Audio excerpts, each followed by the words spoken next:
वादमी शिर्डीत 4 भिक्षुकांच्या मृत्यू प्रकरणी चौकशी समिती तर चौकशी समितीचा अहवाल 7 दिवसात अपेक्षित आहे। अहवालानंतर कारवाई करणार असल्याचं म्हटलं गेलंय।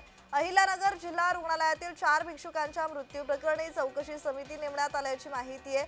जिल्हा शल्य चिकित्सांनी ही माहिती दिली आहे आणि या कमिटीचा अहवाल 7 दिवसात येईल। तसेच या भिक्षुकांच्या उपचार दरम्यान काही निष्काळजीपणा किंवा दिरंगाई झाली आहे का या संदर्भात जे काही समोर येईल त्यानुसार कारवाई केली जाईल अशी माहिती जिल्हा शल्य चिकित्सांनी दिली आहे।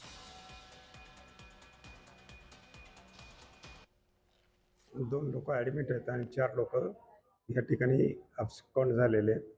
तर या ठिकाणी आपण या संदर्भात एक कमिटी स्थापन केलेली आहे आणि कमिटीचा रिपोर्ट 7 दिवसामध्ये येण्याची शक्यता आहे आणि कमिटीचे काय कारण आहेत, त्याच्यामध्ये काही निष्काळजीपणा झालाय का, कोणाची काही दिरंगाई झाली का, हे बघण्यासाठी कमिटी जे काही आपल्याला पर्याय सुचवेल त्याप्रमाणे आपण कारवाई करू।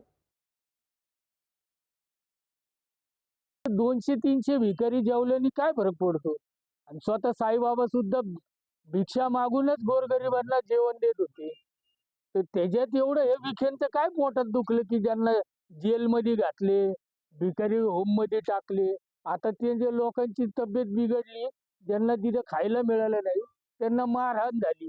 काही भिकाऱ्यांनी हे दिलंय, बाईट दिली की आम्हाला मारहाण झाली, कोंडून ठेवलं।